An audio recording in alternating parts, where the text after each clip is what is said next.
اللہ کی اطاعت کرو اور اس کے رسول کی اطاعت کرو، ولا تبطلوا اعمالکم، اور اپنے اعمال کو باطل نہ کرو۔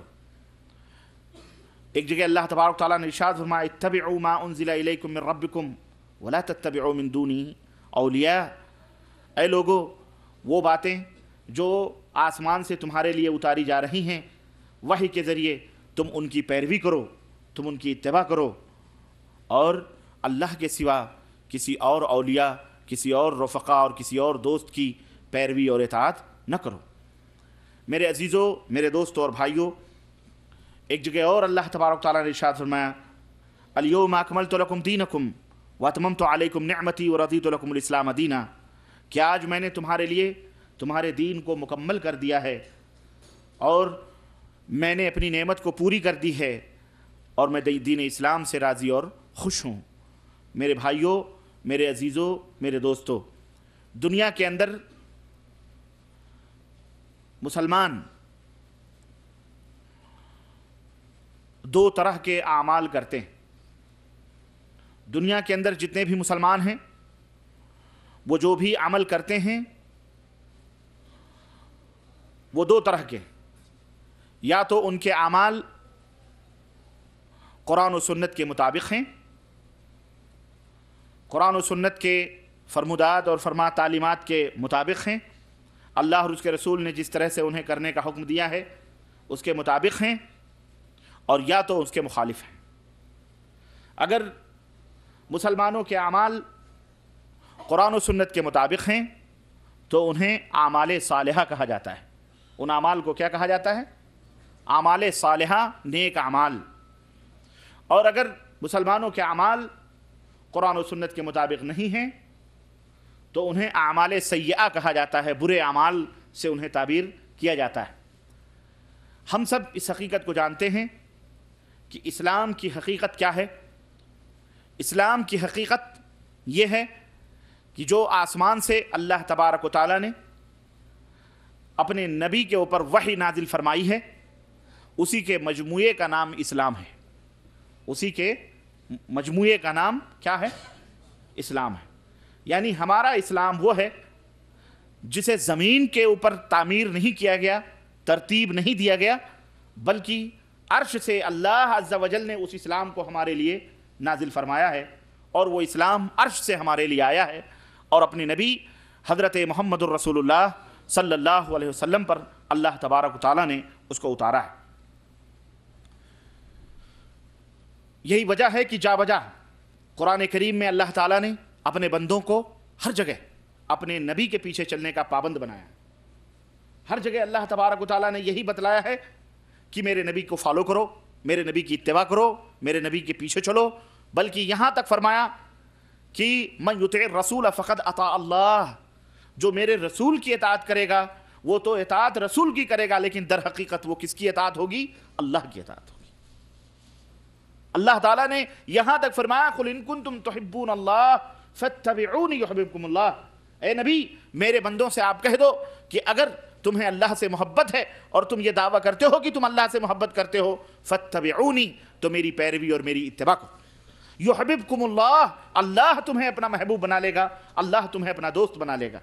ویغفر لکم ذنوبکم واللہ غفور رحیم، اور اے میرے بندو تم نبی کی پیروی کرو گے، نبی کی اتباع کرو گے، اس اتباع کے عوض میں، اس اتباع کے بدلے ہم تمہارے گناہوں کو معاف فرما دیں گے،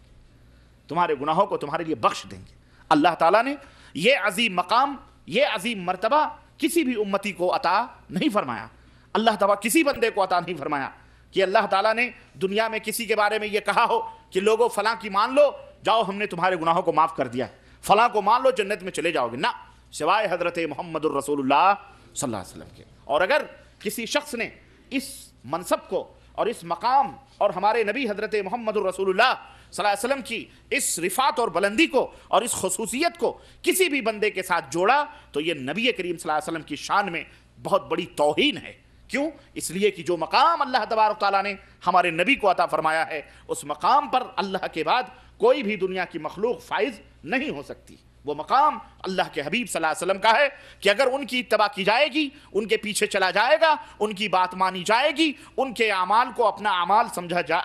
سمجھے جائیں گے تو پھر وہ آدمی جنت میں جا سکتا ہے۔ اسی لیے اللہ کے نبی نے فرمایا کل امتی یدخلون الجنہ، میری امت کا ہر شخص جنت میں جائے گا الا من ابا، مگر وہ شخص جو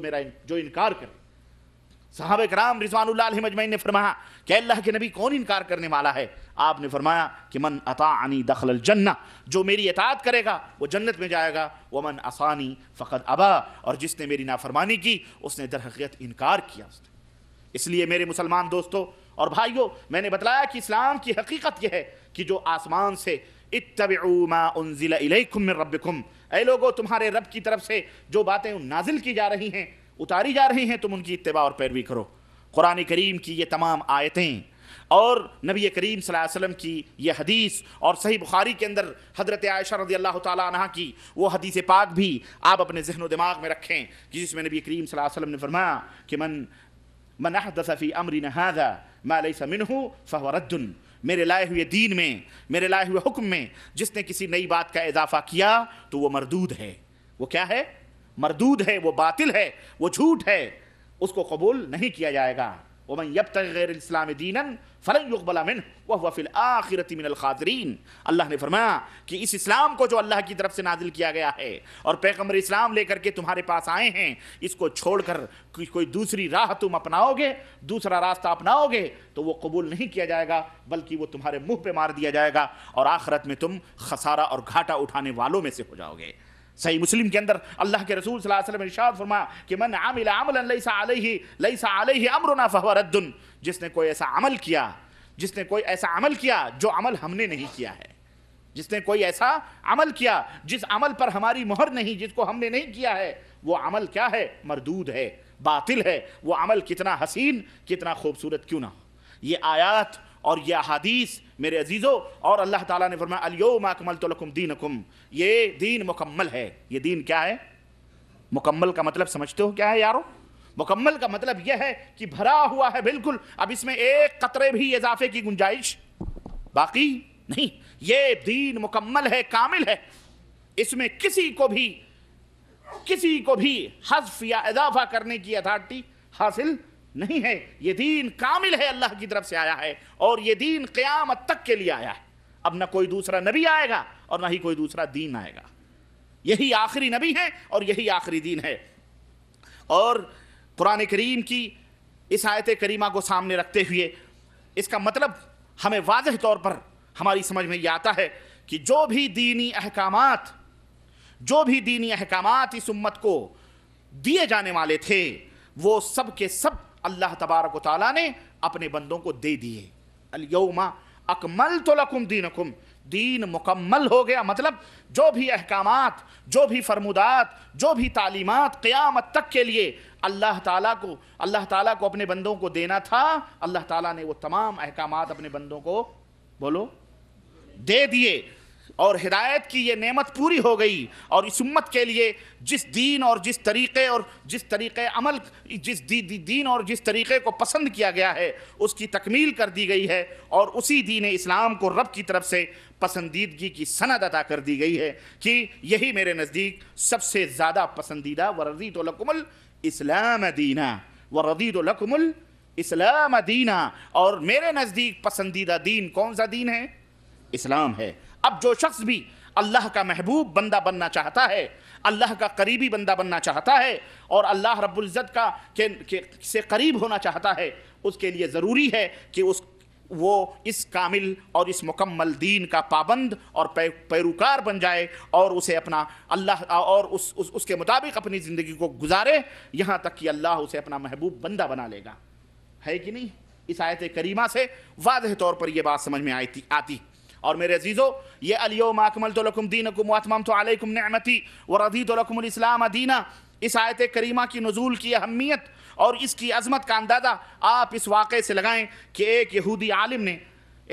عالم نے حضرت فاروق اعظم عمر بن خطاب رضی اللہ تعالیٰ عنہ سے بڑی حسرت سے اس نے یہ بات کہی کہ اگر یہ آیت کریمہ جو تم مسلمانوں کے اندر نازل ہوئی ہے کہ آج کے دن میں نے اپنے دین کو مکمل کر دیا ہے، اگر یہ ہم یہودیوں پہ نازل ہوتی تو ہم اس آیت کے نزول کے دن کو خوشیوں کا دن سمجھ لیتے، عید کا